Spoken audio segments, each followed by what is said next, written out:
Welcome to Genetics Unsealed, the podcast that brings exciting developments in genetics right to your ears. I am Folabimi Aleshile Adeleke, your host, and today we'll be exploring two captivating topics: the world of mutations and a breakthrough in cancer treatment involving gold nanoparticles. To understand mutations, we need to start with DNA, the blueprint of life, beauty. DNA, or deoxyribonucleic acid, is a long polynucleotide made of two strands twisted into a double helix. It contains sequences of bases: adenine, thymine, cytosine, and guanine, which spell out instructions for making proteins. Mutations are changes in the DNA sequence that can occur naturally during DNA replication.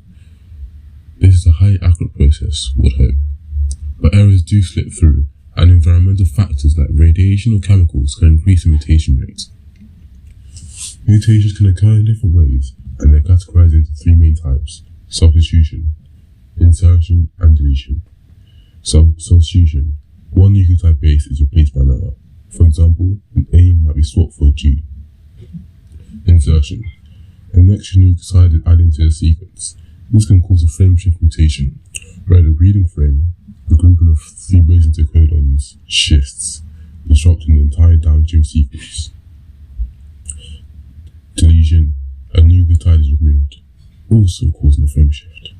So visualize this. Imagine a sentence where every three letters forms a word. A substitution might change the dog ran to the bog ran. A small change for some. But an insertion or deletion can change the entire meaning, making the sentence completely illegible and unreadable.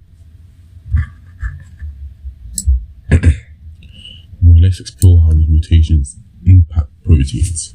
Proteins are made of amino acids, and the sequence of amino acids determines the protein structure and function. Mutations can alter the sequence in different ways. Point mutations. These affect a single nucleotide base and include silent mutations, where the change doesn't affect the amino acid sequence. This happens because DNA is degenerate, meaning multiple codons can code for the same amino acid.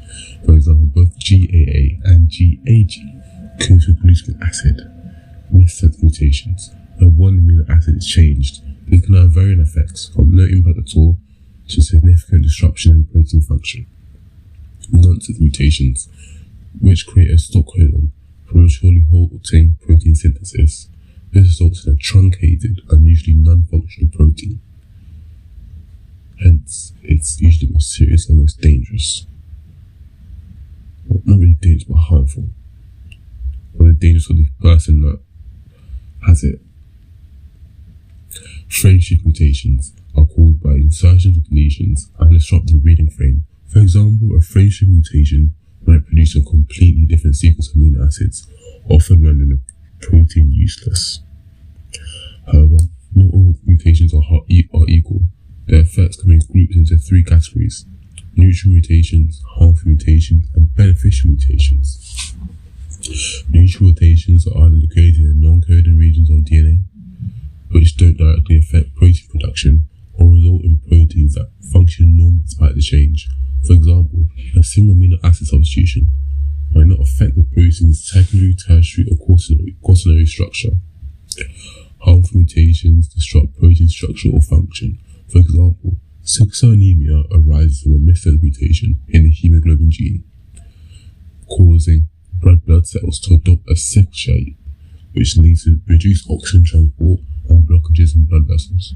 Another example is cystic fibrosis, caused by deletion of three bases in the CFTR gene, resulting in a non-functional protein that affects mucus production.